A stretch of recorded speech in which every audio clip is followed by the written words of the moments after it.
Assalamualaikum warahmatullahi wabarakatuh. Bismillah walhamdulillah wa qad kafa. Wassalatu wassalamu ala sayyidil mustafa wa ala alihi wa ashabihi wa man kanu bi atharihim muqtafa. Amma ba'd. Qala al-muallif rahimahullah. Al-imam al-muallif rahimahullah berkata di bab yang ke-73 ya. Oh iya, bab yang ke-73 masih ya. Dan mengimani bi anna Rasulullah sallallahu alaihi wasallam usri bihi ila sama. Allah Subhanahu wa ta'ala bahasanya Rasul sallallahu alaihi wasallam dibawa Isra, yakni Isra Mi'raj ya, menuju langit, wasar ila al-'arsy, bahkan sampai puncaknya, sampai 'arsy ya. Wa kallama Allah tabaraka wa ta'ala. Kemudian berbicara langsung dengan Allah Subhanahu wa ta'ala. Wa dakhala al-jannah, bahkan memasuki surga. Wa tala'a ila an-nar, dan sempat ditampakkan dan nengok ke neraka ya. Wa ra'al malaikah, dan Rasul sallallahu alaihi wasallam melihat malaikat. Wa sami'a kalam Allah azza wa jalla, dan mendengar langsung perkataan Allah azza wa jalla. Wa nusyurat lahul anbiya, bahkan dibangkitkan para nabi baginya ya, para nabi-nabi terdahulu mungkin. Wa ra'a suradiqat al-'arsy, dan melihat ya, ini sisi-sisi 'arsy, di bawah keliling 'arsy ya. Wal kursi, dan juga kursi. Wa jami'a ma fis samawati wa ma fil ardina fil yaqadha, dan ditampakkan baginya semua hal yang ada di langit-langit dan yang terdapat di lapisan-lapisan langit, dan kemudian terdapat di bumi, dalam keadaan semuanya dalam keadaan sadar. Hamalahu Jibril 'alal buraq, Jibril alaihi salam membawanya dengan menaiki buraq, hatta adarahu fis samawat, hingga mengajaknya berkeliling di langit. Wa furidat alaihi salawatul khams, dan yakni pada saat itu diwajibkan atasnya 5 waktu salat fitil kalailah, di malam itu. Wa raja'a ila Makkah lailatah, dan kemudian kembali ke Makkah pada malam itu juga. Wa dzalika qabla al-hijrah, dan momentum itu, yakni kejadian tersebut terjadi sebelum hijrah ya, pra hijrah ya. Kemarin telah kita jelaskan Isra Mi'raj ya. Ketika dibilang Isra, maka maksudnya Isra dan Mi'raj. Ketika dibilang Mi'raj, maka Isra dan Mi'raj. Tapi ketika disendirikan Isra, ketika disebut bareng Isra dan Mi'raj, maka Isra adalah perjalanan malam ya. Ini dibawanya Rasul sallallahu alaihi wasallam dari Baitullah al-Haram menuju Bait al-Maqdis. Itu Isra'nya. Mi'rajnya dibawa naik ya, dari al-Maqdis ke langit, ke lapisan-lapisan langit tersebut sampai kepada puncak paling tinggi, yaitu di Sidratul Muntaha ya. Syekh Shalih Al-Fauzan hafizahullah berkata, "Hadza min mu'jizatir Rasul sallallahu alaihi wasallam." Ini adalah di antara mukjizat Rasul sallallahu alaihi wasallam. Maka termasuk bentuk keimanan kepada Rasulullah sallallahu alaihi wasallam adalah mengimani mukjizat-mukjizatnya yang semua itu menunjukkan kebenaran risalah yang dibawakannya ya. Dan di antara mukjizat-mukjizat Rasul yang paling agung adalah Al-Qur'an dan juga sunnah ya. Hadhihi a'zam mukjizatur Rasul. Ini adalah mukjizat Rasul terbesar. Wahiyal mu'jizah al-baqiyah ila an taqum as-sa'ah, dan Al-Quran dan Sunnah adalah mu'jizah yang akan bertahan terus keberadaannya sampai hari kiamat ya.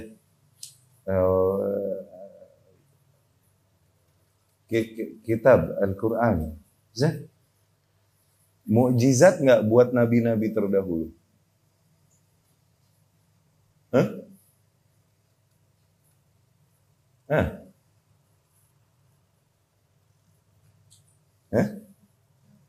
Mukjizat nggak buat nabi-nabi terdahulu?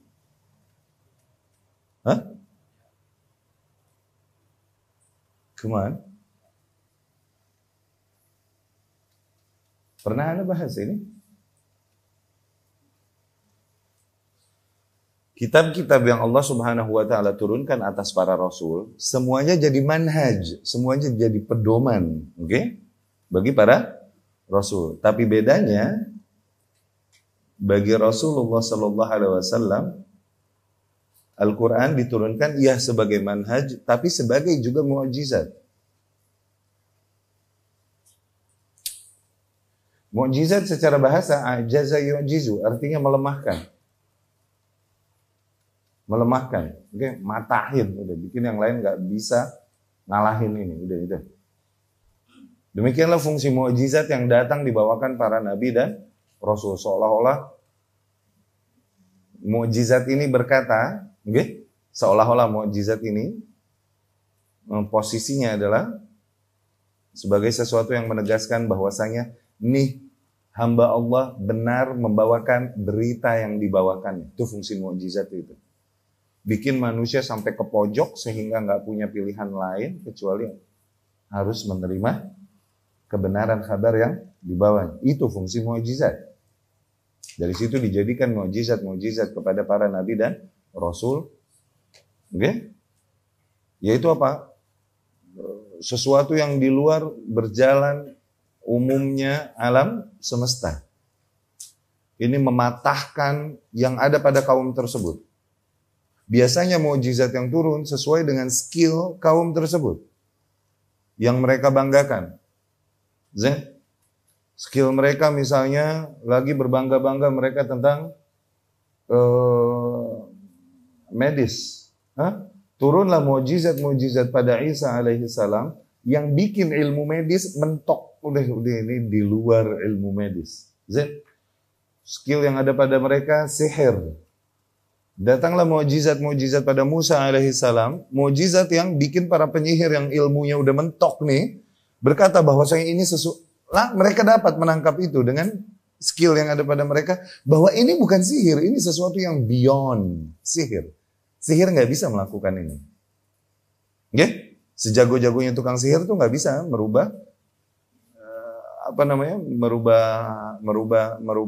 merubah makhluk menjadi makhluk lain. Beneran jadi makhluk lain yang mereka mainin cuman indera manusia sama imajinasi manusia, bikin seolah-olah mendengar, seolah-olah melihat. Itu kerjaan jin. Tapi bisa nggak merubah tongkat jadi ular beneran? Yang mereka rubah adalah yang dilihat manusia, tapi nggak bisa mereka merubah tongkat jadi ular. Makanya para penyihir tahu ketika berhadapan dengan Musa alaihissalam, mereka melempar tongkat dan ma'ahum asy wa habal, asa wa habal, tiap mereka membawa tongkat dan tali. Masing-masing mereka melempar tongkat dan talinya. Para penyihir yang punya ilmu sihir tahu tongkat, tali-tali nggak berubah. Cuman awam yang nggak paham ilmu sihir melihat tongkat dan ini dan tali itu menjadi ular tuh. Tapi para penyihir tahu ini bukan ular.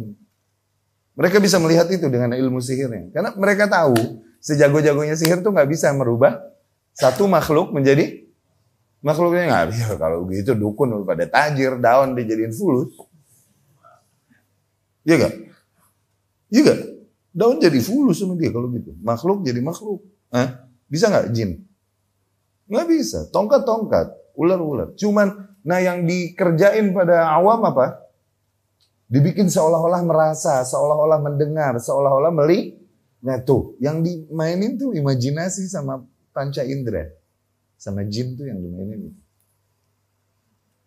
Musa alaihissalam awam. Urusan sihir awam, gak tahu. Dia melihat ular. Aujasa fi nafsi khifah. Musa akhirnya menjadikan ketakutan pada Musa alaihissalam. Allah berkata pada Musa, la takhaf innaka antal a'la. Jangan kau takut, sesungguhnya kau lebih kuasa dari mereka. Lemparkan tongkatmu. Dilemparkan tongkatnya Musa alaihissalam, dan kemudian berubah menjadi ular juga. Nah, para penyihir melihat tongkatnya Musa jadi ular beneran. Kalau sihir, mereka akan melihat tongkat-tongkat ular nggak bisa berubah.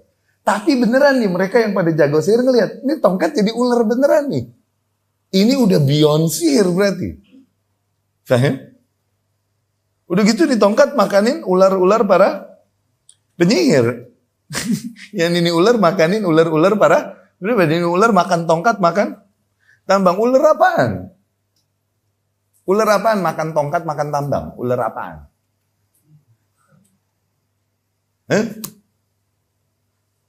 Dan mereka melihat itu beneran.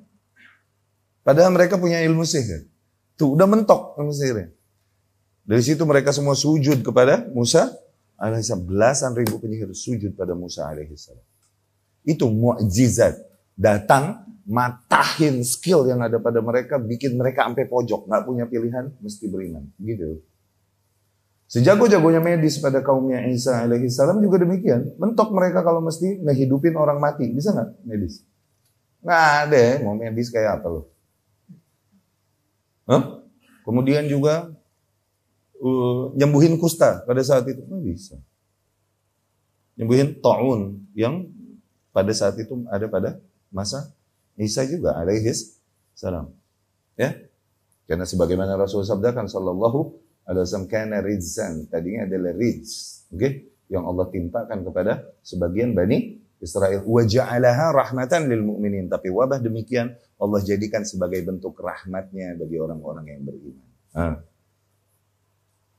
Iya kan? Cacat dari lahir, buta dari lahir, nggak bisa mereka sembuhkan. Buta sakit bisa, tapi buta dari lahir nih cacat nggak bisa mereka sembuh. Tapi datang Isa alaihissalam dengan itu. Ya, inni akhluqu lakum min at-tin ka hay'ati at-tayri fa anfukhu fihi fayakunu tayran bi idznillah. Mari. Nih aku ciptakan bagi kalian bentuk seekor burung dari tin, dari clay, dari tanah liat. Fa anfukhu fihi. Aku tiup dan terbang. Jadi burung beneran bi'id dengan izin Allah tuh. Sejago-jagonya sihir ngerubah lumpur jadi burung. Bisa nggak? Berarti di masa Isa alaihissalam sihir selain medis, sihir juga masih hal yang mereka bangga-banggakan ada pada mereka. Wa ubri'ul akmah wal absar wal abras, dan aku sembuhkan orang-orang yang akmah, buta, cacat dari lahir, nggak bisa disembuhin. Tapi dengan healing touch-nya Isa alaihissalam sembuh dengan izin Allah. Ya, juga orang-orang yang abras, yang kusta, dulu dimumified, dulu orang kusta dimumi, digelibet-gelibet, dan kemudian ditaruh, diasingkan, diisolasi. Musa Isa alaihissalam datang dan menyembuhkan mereka, kemudian beriman kepada Allah Subhanahu wa ta'ala. Wa uhyil mauta, bahkan nih aku hidupkan lagi orang yang udah mati. Biiznillah, dengan izin Allah. Medis apaan yang bisa begitu? Mentok gak? Ini sesuatu yang beyond medis. Itu fungsi mukjizat. Nah, Rasulullah SAW menghadapi kaum yang berbangga-bangga pada mereka dengan ilmu sastra. Mereka tahu seindah-indahnya perkataan manusia, mentoknya kayak apa, mereka tahu. Seawam-awamnya mereka, urusan bahasa mereka bisa hafal ratusan atau ribuan bait syair. Seawam-awamnya. Kalaupun buta huruf, mereka mengandalkan hafalan. Mereka sangat tahu keindahan perkataan manusia seperti apa, mereka tahu. Nah, datanglah Al-Quran, tuh, bedanya sama yang dulu-dulu, no. Satu sisi sebagai manhaj, sebagaimana kitab-kitab terdahulu, sebagai pedoman bagi rasul-rasul yang diturunkan atasnya. Iya gak? Tapi Al-Quran di waktu yang sama juga sebagai mukjizat, no. Paham gak? Ditantang, coba bikin yang kayak gini, satu surat aja, bisa gak? Dan mereka sangat memahami, seindah-indahnya perkataan manusia ini mereka tahu. Tapi ketika mendengar bahasa Al-Quran, dikata syair, bukan. Karena syair ada kaidah-kaidah, ketukan-ketukan yang dengan rhymes, yang dengan itu menghitung, syair dimasukin ke situ, nggak masuk. Tapi dibilang fales, enggak, begitu indah dan luar biasa. Mereka dengan skill bahasa bisa merasakan itu. Dengan skill bahasa yang ada pada mereka. Ini terlalu indah untuk menjadi perkataan manusia. Tuh, dengan bahasa Quran dipojokin mereka. Nggak ada alasan lain untuk mengingkari. Tinggal sisanya apa? Kepala batunya aja udah, sengkeknya. Kibur, takabur. Batarul haq, mengingkari kebenaran, menolak kebenaran. Iya kan? Kitab-kitab terdahulu turun atas para rasul nggak dipakai nantang tuh, mukjizat dipakai nantang. Coba bikin yang kayak gini kalau bisa, begitu kan? Saya lihat tuh di surah ini asli, coba bikin satu surat yang kayak gini. Nah kitab-kitab terdahulu tidak, nggak digunakan untuk menantang. Coba kalian bisa nggak bikin kitab yang kayak gini? Nggak dipakai buat nantang. Al-Quran dipakai buat nantang. Tuh mukjizat dipakai buat nantang. Zen? Tapi kitab-kitab terdahulu tidak dipakai buat nantang, buat yatahadda, buat nantang. Coba bisa nggak bikin yang nggak dipakai buat itu kan? Maka bukan mukjizat pada nabi-nabi terdahulu. Ini pedoman aja. Bukan mukjizat pada nabi-nabi terdahulu kitab tersebut. Hanya pedoman. Mukjizat juga dari sisi apa? Otentiknya sampai akhir zaman. Karena apa? Allah sendiri yang menjanjikan penjagaannya. Itu udah mukjizat. Kitab-kitab terdahulu, maka bisa dirubah dengan tangan manusia tuh. Bukan mukjizat. Sebelah situnya bukan mukjizat. Ini kabar dari langit yang sifatnya pedoman bagi mereka. Paham ya? Nah Al-Quran jadi mukjizat. Nah sepaket sama sunnah juga mukjizat. Tapi Quran dan sunnah tidak hanya menghadapi kaum bangsa itu di zaman itu saja kan. Bangsa itu dengan bahasa Arab. Di zaman itu zaman jahiliyah yang dihadapi Rasulullah SAW. Apakah mukjizatnya hanya bagi bangsa itu dan zaman itu saja? Tidak. Tapi bagi setiap zaman. Di sebelah mana dong? Dari sisi sains. Al-i'jaz al-ilmi. Ternyata manusia-manusia sekarang yang berbangga-bangga dengan sains dan pengetahuan dan lain-lain. Okay? Ternyata dapat menemukan clues, petunjuk-petunjuk dari hal yang mereka teliti dan lain-lain, ternyata udah disebutkan di dalam Al-Quran.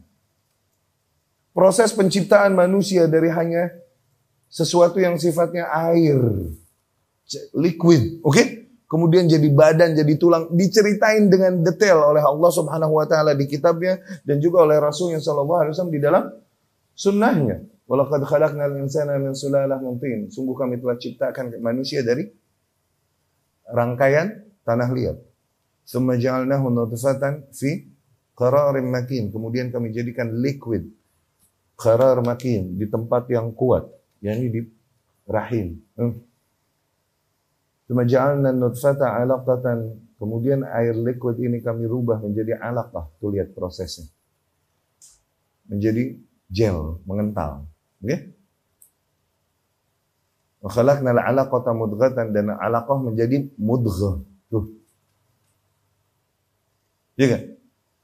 Menjadi mudghah, menjadi segumpal daging. Wa khalaqnal mudghata 'idhama. Kemudian dari mudghah kami rubah menjadi tulang. Fakasawnal 'idhama lahma. Kemudian tulang itu kami bungkus lagi dengan daging. Lihat. Sains sudah sampai sono belum dulu? Proses penciptaan manusia, sains sudah sampai sono belum dulu? Ilmu apa tuh namanya kalau di sains? Ilmu biologi ya? Biologi ya, yang begitu namanya biologi kan? Kan lo yang belajar gitu. Nggak dapat begituan di pesantren dulu. Biologi kan namanya? Iya. Nah, Rasul juga sallallahu alaihi wasallam di hadisnya Ibnu Mas'ud lebih spesifik lagi menjelaskan proses ini. Inna ahadakum la yajma' khalquhu fi batni ummihi 40 yawman nutfah. Sesungguhnya setiap kalian itu penciptaannya dikumpulkan di perut ibunya 40 hari dalam keadaan cair. Tuh lihat detail spesifik waktunya disebutin. Kemudian dari cair jadi alaqah mislu dzalik 40 hari juga tuh. 40. Kemudian jadi mudghah mislu dzalik 40 hari juga. Lebih spesifik lagi enggak? Ini yang dari ini dibilang i'jaz ilmi, mukjizah dari sisi sains yang ada di Al-Qur'an dan di dalam sunnah Rasulullah karena sepaket wahyu. Sepaket wahyu. Bedanya wahyu-wahyu dulu, okay? Hanya kitab saja. Tapi pada kita ada kitab dan sunnah. Wa anzalna ilaika dzikra litubayyana lin-nasi ma nuzzila ilaihim. Dan kami turunkan padamu wahai Muhammad az-dzikra. Tuh satu. Agar dengan zikra kau jelaskan bagi para manusia apa-apa yang diturunkan atas mereka. Tuh. Berarti ada berapa hal yang diturunkan Allah? Ada dua hal. Kitab, sunnah. Zikra, sunnah. Yang diturunkan ke atas para manusia, yakni Al-Quran. Sunnah menjelaskan Al-Quran. Itu fungsinya itu, sepaket. Dan sama-sama mu'jizat dari Rasulullah. Ijaz dari sisi sains itu. Ijaz ilmi, dibilang. Mu'jizat saintis. Jadi mu'jizatnya dari sisi bahasa. Itu berasanya bagi siapa? Bagi orang yang dapat lidah bahasa Arab itu. Dapat chemistry bahasa Arab. Nah, berasa tuh mukjizatnya Al-Quran. Wallah emang beda bahasa Allah. Tuh, lihat. Oke, mereka menguasai seindah-indahnya bahasa Arab. Tapi bagi mereka yang dapat chemistry-nya. Dan gak mesti hanya turunan bangsa Arab. Awas. Al-Arabiyyah lisan. Oke? Arabic, bahasa Arab, itu lidah. Bukan gen. Barang siapa yang dia bisa dapat Arab fusha, dibilang dia seorang Arab. Oke? Tariq bin Ziyad tahu? Yang ngegedor Gibraltar, yang nyebrang, ngantem Eropa. Dia seorang barbar tadinya. Barbarnya Eropa yang matanya biru, rambutnya bule. Barbar Tariq bin Ziyad. Tapi begitu menguasai bahasa Arab luar biasa dan syair-syair, maka dia seorang Arab. Tuh, dikatakan Arab itu, jadi mau semancung apel lagi hidungnya. Mau marganya bejejer lagi. Di kota turunan fulan lagi. Bahasa Arabnya rusak. Enggak, bukan Arab loh. Begitu. Tapi mau sepesek apa lagi hidungnya? Matanya sipit begitu. Tapi dapat lidahnya, dapat chemistry-nya. Dia Arab. Dapat. Insya Allah hidungnya mancungnya ke dalam. Dia Arab. Kenapa? Lidahnya dapat, chemistry-nya dapat. Satu sisi mukjizat dari sisi sastranya. Nah, sebelah situ buat mereka yang dapat chemistry itu. Tapi apakah hanya bagi mereka? Hanya manusia pada zaman itu dan kaum itu aja? Enggak. Ini mukjizat di setiap zaman. Di setiap zaman. Dari sisi apanya dong mukjizat setiap zamannya? Berapa banyak pengetahuan baru yang terus baru ditemukan manusia, baru ditemukan, tapi udah dikasih clues-nya di dalam Al-Quran. Dari semua bab-bab sains, mau psikologinya, mau ekonominya, mau biologinya, mau apapun setiap sisi sains ketemu di situ ada duluan di Al-Quran. Clues-nya, petunjuknya. Dan Rasulullah SAW sengaja dibikin buta huruf. Supaya apa? Nggak ada syubhat bahwasanya Rasul udah baca dari kaum lain. Satu, Rasul nggak bisa baca. Sallallahu alaihi wasallam. Kemudian kaum mana yang udah sainsnya sampai situ? Di zaman itu kaum mana? Mau baca ke kaum yang mana dia? Ingat. Itu fungsinya mukjizat Al-Quran dan Sunnah. Nah, bedanya Al-Quran dengan kitab-kitab terdahulu adalah satu, sama-sama manhaj. Kesamaannya sama-sama pedoman hidup. Maksudnya konsep. Oke? Tapi Al-Quran mukjizat dan manhaj. Apa tadi mukjizat? Yang digunakan untuk menantang. Nggak ada yang bisa bikin kayak gini. Kemudian apa? Dari sisi otentifikasinya. Oke? Bertahan otentik sampai hari kiamat. Ini udah kitab yang paling otentik di atas muka bumi. Buku yang paling otentik di atas muka bumi dan gak pernah berubah seumur itu, okay? Dan gak hilang, Al-Quran. Ya, dan dilestarikannya sunnah Rasul Sallallahu Alaihi Wasallam oleh Allah Subhanahu Wa Taala di antara manusia dengan dijadikan para penghafal hadis, para periwayat hadis dan lain-lain. Yani ini aset-aset luar biasa pada umat yang gak ada pada umat-umat terdahulu. Seseorang yang menghafal ratusan bahkan jutaan hadis dengan sanad-sanadnya kayak kita apal qul huwallahu ahad. Itu adanya hanya di umat Islam. Kalau ada yang kayak begini satu aja di Nasrani, di agama terdahulu, apa yang terjadi? Jadi nabi baru, bro. Langsung jadi saint. Jadi orang suci langsung. Di kita dulu hampir anak-anak, setiap anak ngapalin malam-malam bawa lilin, bawa ini ngapalin Quran dan lain. Hampir setiap anak begitu di kita. Yang kalau ada satu aja begini yang ngapalin kitab pada kaum terdahulu ada terkena nggak? Oh, penghafal kitab-kitab terdahulu. Oh, dia hafal perjanjian lama, dia hafal perjanjian baru. Ada nggak? Terkena nggak pada mereka? Di kita berapa banyak anak-anak? Oh, dia hafal Quran. Di kita berapa banyak? Ini bentuk penjagaan Allah Subhanahu wa Ta'ala. Bahkan dia hafal sekian ribu hadis, sekian juta hadis dengan sanadnya dan lain-lain. Dilestarikannya ini di antara umat sebagai bentuk penjagaan Allah terhadap kitabnya, terhadap Al-Quran. Itu sisi mukjizat kitabullah dan sunnah Rasul Sallallahu Alaihi Wasallam yang paling agung di antaranya. Ada nggak terjadi pada Rasul mukjizat? Banyak. Ya, susu yang keluar dari selah-selah antara jarinya, kemudian dibelah insyiqaq al-qamar, dibelahnya bulan, iya gak? Kemudian makanan yang sedikit tapi dengan doanya dapat memberi makan ribuan kaum, ribuan manusia, okay? Tapi jumlahnya hanya sedikit, iya kan? Dan lain-lain. Ini sering dapat kita dapatkan di dalam sirah Rasul Sallallahu Alaihi Wasallam. Sakit atau luka yang sembuh seketika dengan doa Rasul Sallallahu Alaihi Wasallam, sebagaimana terjadi pada Khalid bin Al-Walid radhiyallahu anhu dan lain-lain juga pada Ali radhiyallahu anhu dan lain-lain. Ya.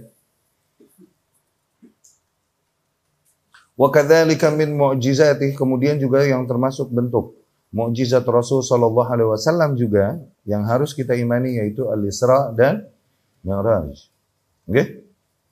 Ini jadi usul iman karena sebaiknya. Kenapa Isra Mi'raj dimasukin babnya? Karena muncul sebagian kaum yang akhirnya mengingkari dan mulai memalingkan dogma Isra Mi'raj ini, mulai ngeles-ngeles.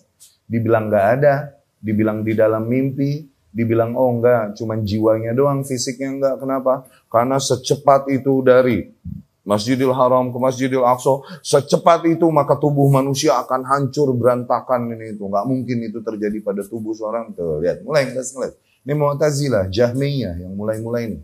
Akhirnya dibawa oleh orang-orang liberal sekarang ini. Oke? Jadi masuklah di dalam salah satu buku usul akidah, di antara dogma akidah kita adalah Isra Mi'raj. Maka barang siapa, dan dijelaskan oleh Allah kejadiannya di dalam Al-Quran, dan kemudian di dalam banyak riwayat-riwayat yang datang dari Rasul Sallallahu Alaihi Wasallam dan juga oleh ijma' kaum muslimin itu Quran, Sunnah dan ijma'. Barang siapa yang mengingkarinya, tidak mengimaninya, maka kufur. Dia telah mengingkari keterangan yang datang pada Quran, pada Sunnah dan mengingkari ijma' kaum muslimin. Hati-hati itu, ya. Lihat. Al-Isra huwa sayr fil lail. Yang dibilang Isra itu melakukan perjalanan di malam hari. Mi'raj huwa su'ud. Mi'raj itu naik ke langit. Wa qad usriya bihi lailan minal Masjidil Haram, dan sungguh telah dibawa jalan Rasulullah sallallahu alaihi wasallam malam-malam dari Masjidil Haram di Makkah kepada Masjidil Aqsa di Palestina dalam satu malam. Bi sahbati Jibril alaihi salam, di-guide oleh Jibril alaihi salam. Wa urija bihi, dan kemudian dibawa Mi'raj, dibawa ke langit. Minas sama ila sama min Baitul Maqdis, dari Baitul Maqdis menuju langit. Wa kaifa sar fi lailah wahidah min Makkah ila Baitul Maqdis thumma urija bihi ila sama. Kemudian juga bagaimana Rasul sallallahu alaihi wasallam dibawa jalan demikian, dari Baitul Maqdis menuju langit, thumma nazala minas sama, kemudian turun kembali dari langit dan kemudian kembali ke Mekah. Semua ini terjadi bagaimana? Hadza bi qudratillah. Itu semua terjadi dengan kudrah Allah Subhanahu wa ta'ala. Yani Allah Maha mampu atas segala sesuatu. Ya. Allati la yu'jizuha syai', yang tak ada satu hal pun yang melemahkan kemampuan Allah Subhanahu wa ta'ala. La bi qudratihi huwa alaihi salatu wassalam. Ini semua terjadi bukan dengan kemampuan Rasulnya, bukan sallallahu alaihi wasallam. Bal bi qudratillah. Tapi ini semua terjadi dengan kudrah Allah, dengan kuasa Allah Subhanahu wa taala allati la yu'jizuha syai'un. Utiya bil buraq, didatangkan bagi Rasul sallallahu alaihi wasallam buraq, wa hiya dabbah, yaitu seekor hewan sari'atul masyi yang begitu cepat luar biasa, khatwuha 'inda muddi basariha, yang di mana selangkahnya adalah sejauh matanya memandang. Selangkahnya sejauh matanya memandang. Iya kan? Nggak pakai macet bro di Gatsu. Aduh.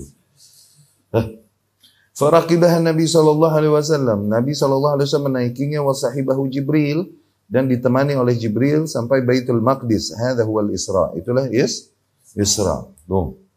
Wa qil, dan dikatakan bahwasanya buraq ini juga yang digunakan Ibrahim alaihissalam dari Syam menuju Mekah menjenguk anaknya Ismail alaihissalam. Imam Bukhari Imam Bukhari menegaskan ada 4 kali kunjungan Ibrahim alaihissalam yang sahih kepada Mekah. Dari mana? Dari Syam, tempatnya Sarah alaihissalam, dan kemudian anak-anaknya Yakub, dan akhirnya terbentuk Bani Israel di sana. Nah, di Mekah tempatnya Hajar dan Ismail alaihi wassalam, dan turunan akhirnya menjadi bangsa Arab, gitu kan? Nah, kunjungan yang sahih dijazm oleh Imam Bukhari, kunjungan dari Ibrahim menuju Mekah, jenguk nih, dan dengan tugas-tugas lain, oke? Yang sahih itu 4. Oke? Banyak lah, ada kejadian-kejadian dan hikmah-hikmah. Di antara kunjungannya adalah yang diperintahkan untuk menyembelihi Ismail alaihissalam, dan di antara kunjungannya yang diperintahkan untuk membangun Baitullah, mengangkat pondasinya. Itu dikira wa idz yarfa'u Ibrahimul qawaida minal bait. Dan ingatlah ketika Ibrahim mengangkat pondasi rumah. Wa Ismail bersama anaknya Ismail. Dari situ ada yang berkata berarti pondasi rumah di situ udah ada. Ibrahim alaihissalam tinggal mengangkatnya. Tuh, ada yang bilang begitu juga. Ya, wallahu a'lam. Nah, dikatakan bahwasanya Ibrahim mengunjungi dari Syam ke Mekah itu pakai buraq. Pakai buraq. Ini. Ya. Bentuknya gimana? Adapun gambar-gambar yang sering kali beredar di antara kaum muslimin, gambar buraq seperti gambar kuda, tapi tubuhnya wanita apa ini? Itu ini dari mana? Dusta di dalam akidah. Kita diperintahkan mengimani bentuknya kayak apa? Nggak boleh ngorek-ngorek itu. Dogmatis sudah. Ya? Nggak boleh berbicara. Ada gambar detail spesifikasinya.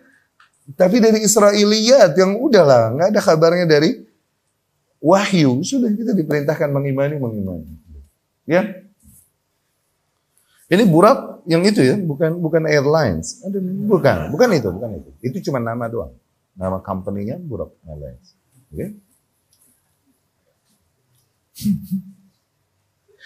Amma al-mi'raj, adapun mi'raj itu faqad urija bihi, di mana Rasulullah sallallahu alaihi wasallam dibawa naik dari Baitul Maqdis menuju langit, dan kemudian melewati 7 lapisan langit. Jadi tiap langit yang ada, Rasul sallallahu alaihi wasallam bertemu dengan saudaranya para nabi dan Rasul alaihi wassalatu wassalam. Kan kemarin kita jelaskan, ini semua terjadi ketika Amul Huzn. Oke? Tahun di mana Nabi sallallahu alaihi wasallam begitu bersedih. Meninggalnya orang-orang yang dicintai dan pengingkaran kaumnya yang semakin kuat, dan kemudian pertolongan dari luar yang tempat dia mencari shelter, mencari perlindungan, suaka, nggak ada terus. Nggak dapat setelah berjuang bertahun-tahun, meminta pertolongan kepada mereka. Semakin sedih. Meninggalnya Abu Talib, awas, Abu Talib mati di atas kesyirikan. Nggak boleh kita bilang radhiyallahu anhu. Kalau anda nyebut begitu kemarin, afwan. Enggak. Khadijah radhiyallahu anha meninggal juga di tahun yang sama. Tapi Abu Talib mati di atas kesyirikan. Demikian akidah Ahlus Sunnah, berbeda dengan yang diyakini Rafidhah. Iya kan? Sebagaimana tokoh mereka Rafidhah di Indonesia bikin buku tuh 100 dalil keislaman Abu Talib. Ya, Abu Jahal juga ntar Islam kata dia. Dikit lagi begitu gitu. Nah, kemudian sedih Rasul sallallahu alaihi wasallam merasa sedih, nah dihibur oleh Allah Subhanahu wa taala dengan touring ini. Oke? Nah, di situ bertemulah Rasul sallallahu alaihi wasallam dengan para saudaranya yang mengemban tugas yang sama, menyeru kepada hal yang sama juga diserukan oleh Rasulullah sallallahu alaihi wasallam yang hidup sebelum zamannya, yaitu para nabi ketemu di langit, dibangkitkan para nabi itu khusus untuk bertemu dengan Rasulullah SAW. Ini bukti keagungan Rasul di antara para nabi lainnya. Karena tidaklah seorang nabi pun datang diutus Allah kecuali pasti memperingatkan akan munculnya Nabi Muhammad sallallahu alaihi wasallam. Nah, dikasih ketemu mereka, dikasih rendezvous. Iya kan? Bertemu dengan Adam alaihissalam, Yusuf, bertemu dengan Musa alaihissalam, dan lain-lain. Dan banyaklah hadis-hadis Rasul sallallahu alaihi wasallam yang menceritakan, dan kemudian ditunjukkan surga, ditunjukkan neraka. Makanya Rasul bilang, aku di surga, kemudian aku melihat ini. Kalau udah begitu, berarti itu cerita salah satu hal yang terjadi ketika Isra Mi'raj. Kalau udah begitu mah langsung. Kalaupun Rasul di hadis itu nggak bilang ini lagi Isra Mi'raj, nggak bilang gitu, langsung kita otomatis larinya ke sana. Sepakat itu. Syuf. Di surga, aku di surga. Kemudian aku melihat istana yang begitu indah. Dan di depannya ada jariyah, ada seorang wanita. Wah, bidadari. Iya kan? Lagi ngambil air. Oke? Kemudian ditanya oleh Rasul sallallahu alaihi wasallam, "Baitu man hadha?" Ini rumah siapa? Rumahnya Umar Ibn al-Khattab radhiyallahu anhu. Ini Rasul cerita sama Umar dan banyak sahabat lain. Di situ ada Umar. Katanya bidadari, ini rumahnya Umar radhiyallahu anhu. Wa man anti? Kemudian kau siapa? Rasul bertanya kepada kau siapa? Ana jariyatu. Aku adalah wanitanya, budaknya. Kemudian Rasul berkata, "Fatadzakartu ghiratak ya Umar." Kemudian aku ingat cemburumu, wahai Umar. Akhirnya aku nggak mau lihat ke rumah, nggak mau mampir, nggak mau. Aku ingat cemburunya Umar. Umar bergetar nangis dan berkata, "Afaminka aghar ya Rasulullah." Afaminka aghar ya Rasulullah. Apakah aku cemburu darimu ya Rasul? Yani kalau kau mau ambil, udah ambil. Kalau Rasul mau sallallahu alaihi wasallam, apakah aku cemburu darimu ya Rasulullah? Ambil deh. Artinya gitu kalau bahasa kita, ambil deh ya Rasul. Kalau kau yang menginginkannya. Karena cintanya para sahabat kepada Rasul sallallahu alaihi wasallam. Aku ingat cemburunya Umar. Dilihat, tahu-tahu Rasul cerita begitu. Nah, kita memahami hadis itu langsung otomatis lari. Berarti kejadian itu lagi kapan Rasul cerita? Berarti di antara kejadian-kejadian yang Rasul alami ketika Isra Mi'raj. Aku mendengar langkah terompahnya Bilal di surga.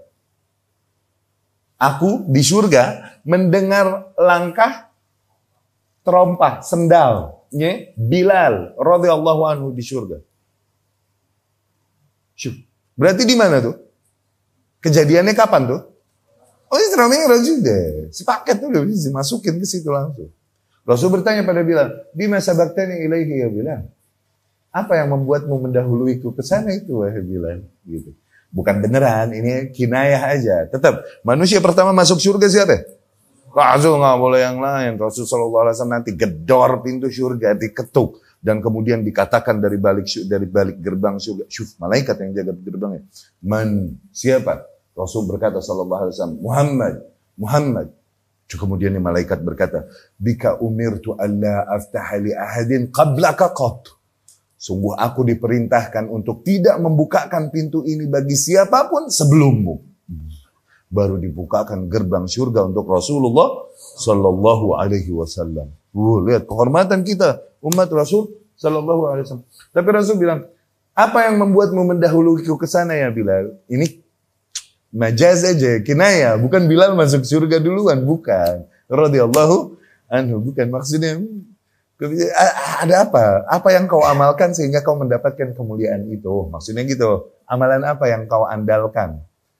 Bilal bilang nggak tahu ya Rasulullah, kecuali aku tidaklah batal kecuali langsung berwudu lagi. Berarti dia senantiasa Dan setiap habis wudhu, aku sholat 2 rakaat sebagaimana aku diperbolehkan. yakni sebagaimana disunnahkan. Sunnah sholat wudhu. Dari situ. Nggak boleh bikin-bikin sholat yang kagak-kagak. No, itu. Sebagaimana aku dipersilahkan. Nggak boleh improve sholat yang enggak. Ya, itu bilang radhiyallahu anhu. Oh, berarti amalannya adalah senantiasa menjaga thaharah dan merutinkan sholat sunnah wudhu. Ulama bilang katanya adalah amalan yang kalian andalkan, kalian pertahankan, rutinkan. Gitu. Di antara amalan-amalan, jangan kau remehkan amalan tersebut sedikit pun, bisa jadi itu yang menyelamatkanmu di surga kelak. Ya, di akhirat kelak. Ya. Dan kemudian melewati 7 lapis langit sampai ke Sidratul Muntaha. Setelah melewati langit 1, langit 2, langit 3, langit 4. Dan belum ada yang nembus langit 1 sampai sekarang. Ya, tidak sebagaimana dikatakan kufar. Udah, bohongin loh. Oke? Nggak ada yang nembus langit 1 deh. Langit 1, langit 2, langit 3, langit 4. Sampai langit ke-7 nembus. Nah, ketemu Sidratul Muntaha. Tuh, deh situ. Ya?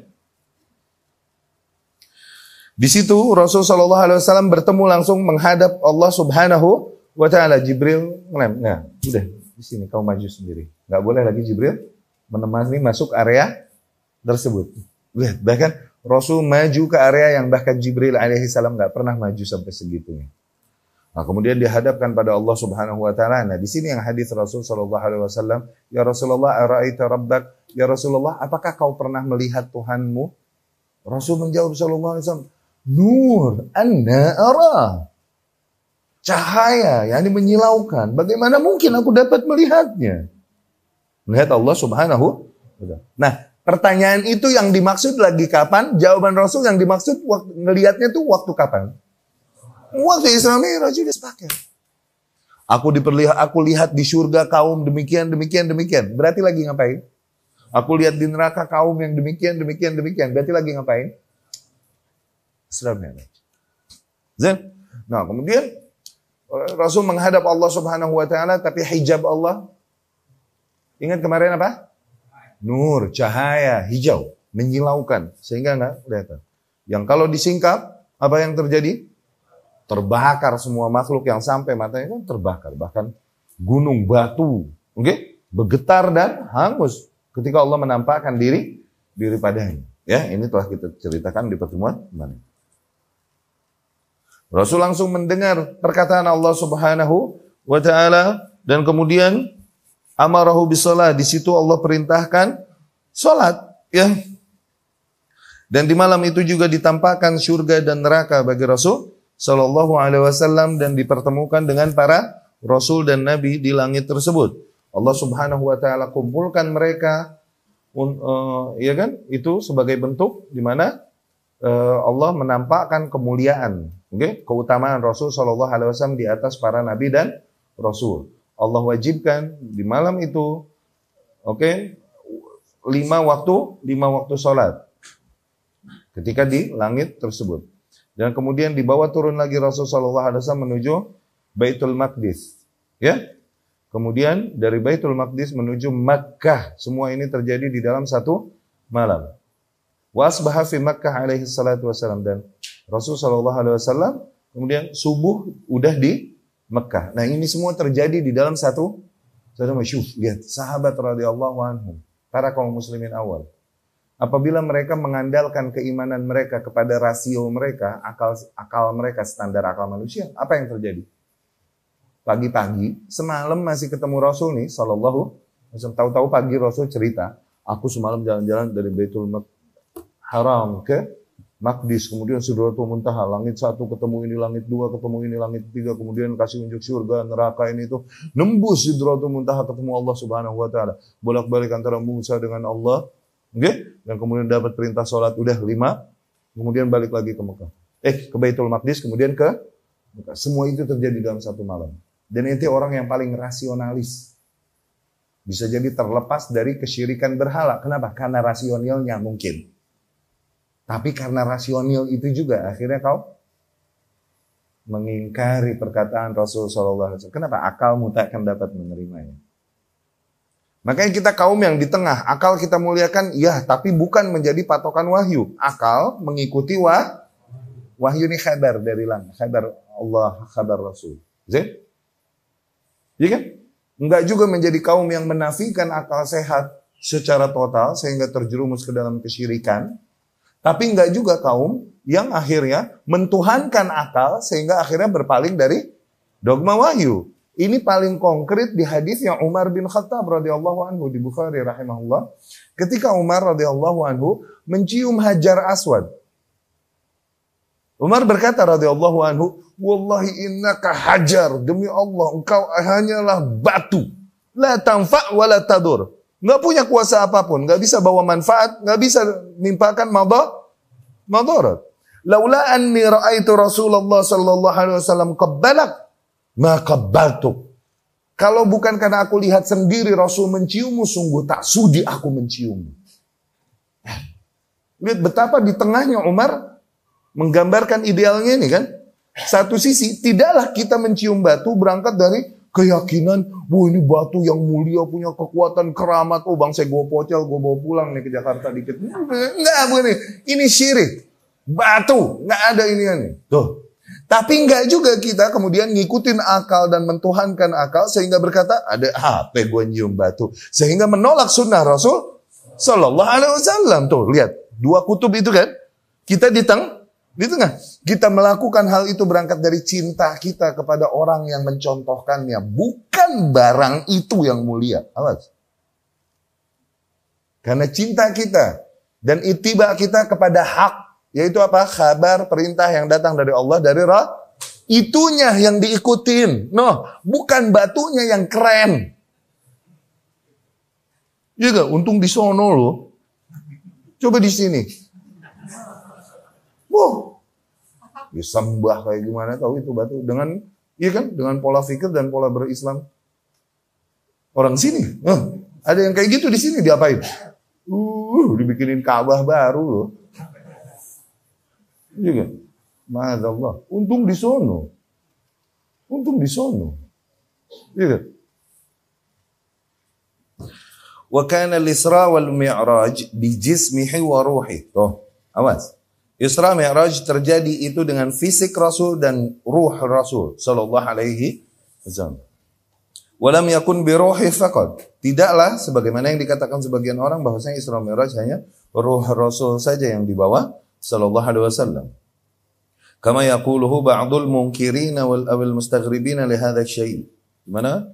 Ini hal yang dikatakan oleh orang yang mengingkari Isra Mi'raj.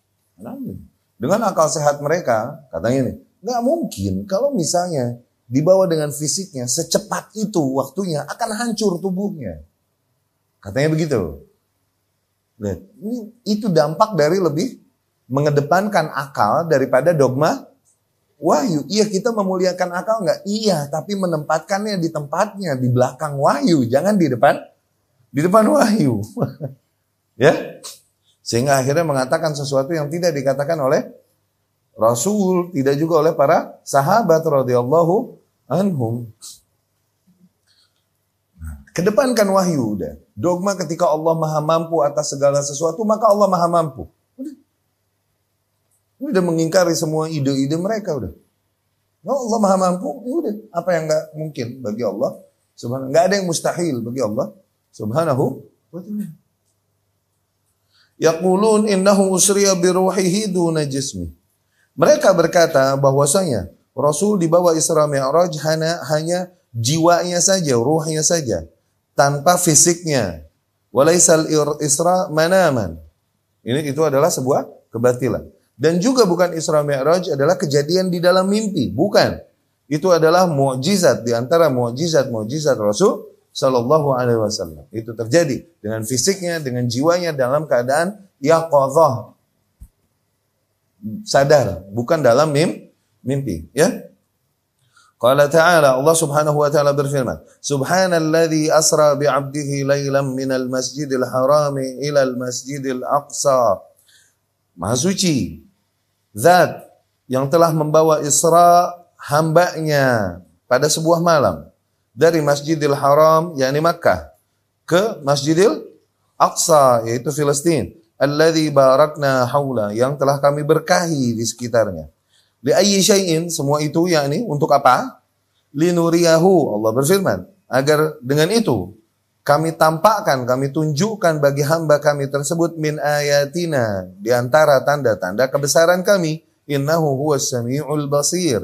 Sesungguhnya ia, yakni Allah, adalah zat yang maha mendengar lagi maha melihat. Yani Allah mendengar, Allah melihat apa yang kaummu lakukan padamu. Allah pun melihat, Allah pun mendengar bagaimana beratnya hatimu menghadapi ujian-ujian dan kesedihan yang kau hadapi dari perjuangan mengemban tugas ini. Allah melihat. Akhirnya diberikan serah. Tasliyah. Apa? Hiburan bagi Rasul sallallahu alaihi wasallam. Ya, wa tathbitan liqalbi, dan untuk kembali ngecas hatinya, menguatkan hati Rasul sallallahu alaihi wasallam. Ya.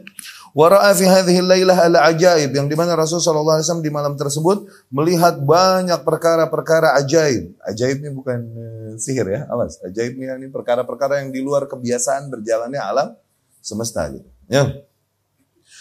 Kama qala ta'ala, sebagaimana Allah Subhanahu wa taala berfirman, laqad ra'a min ayati rabbihil kubra, sungguh ia telah melihat tanda-tanda Rabbnya, tanda-tanda kebesaran Rabbnya al-kubra, yang besar, yakni tanda-tanda besar. Yang ini diantaranya apa? Diantaranya adalah ditampakkan baginya al-arsh. Arsh adalah makhluk Allah Subhanahu wa taala yang physically paling besar, paling luas, itu arsh. Bukan alam semesta ini, bukan. Di alam semesta justru sangat kecil sekali, luar biasa dibandingkan dengan arsh. Ya. Wa fi suratil Isra, dan juga di dalam surah Al-Isra, yaqul, Allah berfirman, linuriyahu min ayatina, agar kami tampakkan baginya di antara tanda-tanda kebesaran kami.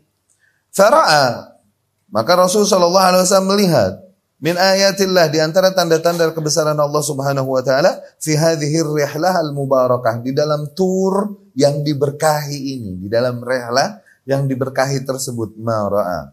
Fayajibu 'alal muslim, maka wajib atas seorang muslim untuk mengimani hal tersebut dan untuk meyakininya, mempercayainya, dan agar jangan sampai ia diliputi sedikit pun rasa ragu akan kebenaran kejadian tersebut. Wa man anqarah, dan barang siapa yang mengingkarinya, maka dengan itu ia menjadi kafir. Dikarenakan dengan mengingkarinya, mukadzibun lillah, dengan itu ia mendustai Allah, mendustai Rasulnya sallallahu alaihi wasallam, wa mukadzibun li ijma'il muslimin, dan mendustai ijma'nya kaum muslimin. Qauluh, perkataan al-Imam rahimahullah, wa dakhala al-jannata wa tala'a ila an-nar. Dan Rasul sallallahu alaihi wasallam masuk surga dan kemudian sempat ittala, nengok, melihat ke arah neraka. Dakhala al-jannah, Rasul memasuki surga dan melihat apa-apa yang dia lihat dari nikmat-nikmat yang ada di dalam surga. Dan kemudian sempat melihat ke neraka. Rasul masuk dan melihat surga, dan juga sempat melihat ke neraka. Enggak dibawa masuk neraka. Ittala. Kalau surga, dakhala, masuk surga, melihat apa-apa yang ada di surga. Wabtala, dan sempat nengok, di ngalongok, ittala'a. Oke? Apa? Ngalongok. Gitu.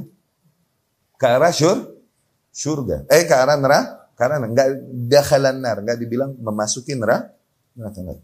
Ya.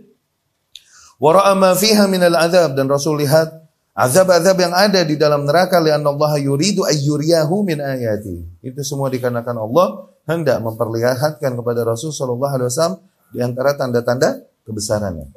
Qauluh, perkataan al-Imam rahimahullah, wa ra'al malaikah, dan kemudian Rasul melihat para malaikat. Rasul melihat Jibril dengan bentuk aslinya. Yang dimana ia memiliki 360 sayap. Sayapnya bukan 2, tapi 360. Dan setiap sayapnya menutup ufuk timur dan barat. Yani sejauh kau melihat ke sana, ketutupan. Yasuddul ufuk. Fal malak, maka malaikat, khalquhu azimah. Penciptaan mereka ini begitu besar. Jibril adalah malaikat yang paling azam, yang paling agung. Sayyidnya malaikat, ya. Wa sayyidul malaikati alaihi salatu wassalam. Ya, sayyidul bashar, maksudnya sayyidul bashar alaihi salatu wassalam. Sayyidnya para manusia, Rasul sallallahu, sayyidnya para malaikat Jibril alaihi salam. Rasulullah fil ard. Rasul adalah utusan Allah di bumi. Jibril Rasulullah fis sama. Utusan Allah di langit. Nah, Rasulullah Muhammad sallallahu alaihi wasallam utusan Allah di bumi. Jibril utusan Allah di langit. Fara'al malaikata wa ra'ar rusula wa hum amwat. Di situ Rasul melihat para malaikat dan melihat para rasul wa hum amwat. Jama'ahumullah wallahu ala kulli syai'in qadir. Dan para rasul tersebut dalam keadaan mati, tapi Allah kumpulkan mereka dan Allah Maha mampu atas segala sesuatu. Oke? Udah jangan dipertanyakan gimana teknisnya, gimana? Katanya pada nabi pada meninggal, Ustaz. Ini jangan ditanyakan. Yang jelas Allah bangkitkan mereka dan Allah pertemukan mereka. Udahlah. Oke? Oh berarti waktu di kuburan, waktu ketemu di situ lagi kosong dong dari kuburan. Terus ngapain lo tanya begituan? Suka bandel sih. Juga. Allah bersemayamkan di arsy, Ustaz. Terus kalau sepertiga malam turun ke langit. Nah waktu Allah turun ke langit arsy kosong dong. Ngapain lu tanya? Itu standar akal kita udah. Kan dikubur nih Ustaz nih. Terus udah ditinggalkan berapa langkah, oke, udah nggak ada yang jaga. Di situ datang dua malaikat. Kemudian mendudukannya. Dudukin gimana? Tatnya nggak muat Tat. Ngapain kan tanya? Kita ini cuma punya standar akal alam ini. Udah alam ini. Kalau udah alam berikutnya standarnya beda. Makanya pakainya dogma, Allah Maha mampu atas segala sesuatu. Udah nggak ada yang mustahil untuk Allah Subhanahu wa Ta'ala. Standar rasio alam yang ini sama standar rasio alam yang ono yang nanti beda. Jangan sama-samain, cocok-cocokin. Ya, jangan.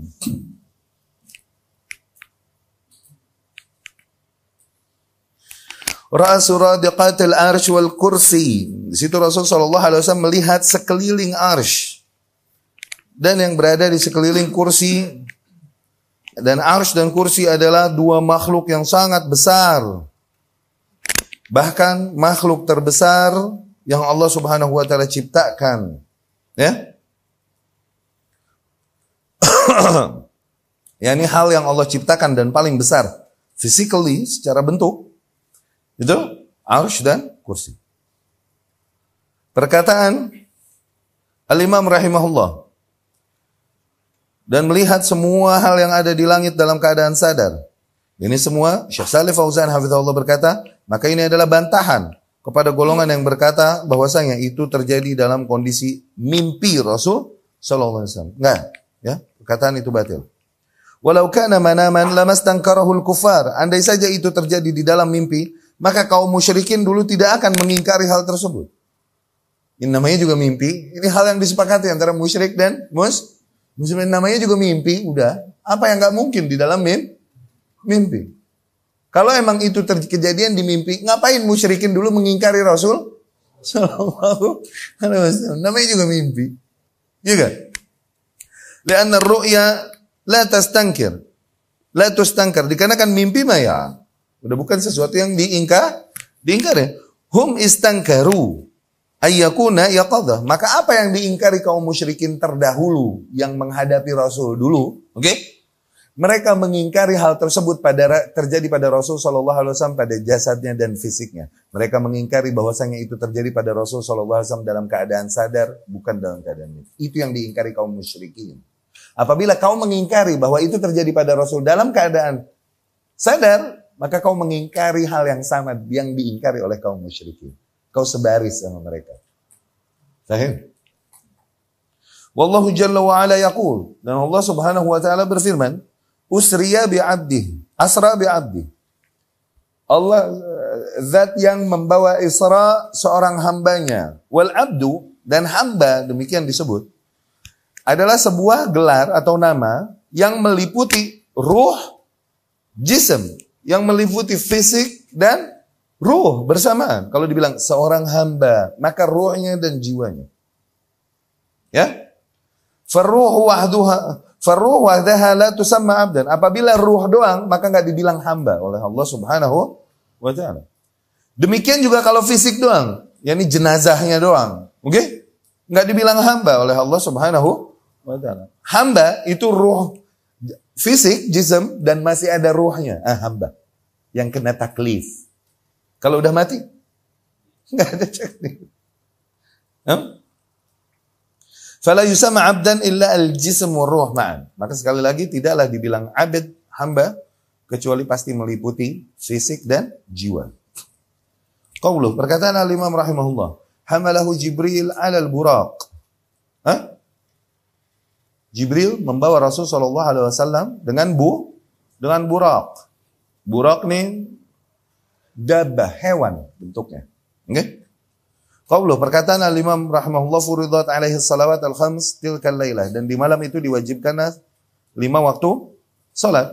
Hadza dalil ala 'idham hadhihi salawat al-khams. Ini juga menjadi dalil keagungan syariat 5 waktu salat ini, bahwasanya ini adalah syariat yang difardukan kepada Rasul sallallahu alaihi wasallam di langit. Syariat yang Rasul sallallahu alaihi wasallam menerima perintahnya langsung dari Allah tanpa perantara Jibril. Berbeda dengan bentuk-bentuk syariat yang lain. Diperintahkan zakat, puasa, haji. Ini wahyu dari Allah lewat Jibril. Tapi salat Allah langsung kepada Rasul sallallahu alaihi wasallam. Ya. Dan semua itu terjadi, syariat-syariat tersebut ketika Rasul sallallahu alaihi wasallam di bumi diperintahkan. Tapi salat, waktu Rasul sallallahu alaihi wasallam menghadap Allah langsung di posisi yang bahkan Jibril enggak pernah sedekat itu kepada Allah Subhanahu wa ta'ala di langit. Ya. Kejadian Isra terjadi pra-hijrah, ya, sebelum hijrah ke Madinah. Ya. Dan di malam itu juga kembali Rasul sallallahu alaihi wasallam ke Makkah, ya. Yani semua kejadian tersebut terjadi dalam waktu satu malam. Dari situlah para orang-orang kafir mengingkari hal tersebut. Dan mereka berbahagia untuk menyebut-nyebut cerita ini sebagai bentuk celaan dan hinaan kepada Rasul sallallahu alaihi wasallam. Ya. Jadi bahan ledekan, ini cerita ini jadi bahan ledekan kafir kepada Rasul sallallahu alaihi wasallam. Ya. Tapi kita cukupkan demikian. Alhamdulillah, semoga dapat difahami. Pertemuan yang akan datang masuk ke bab 74 insyaallah.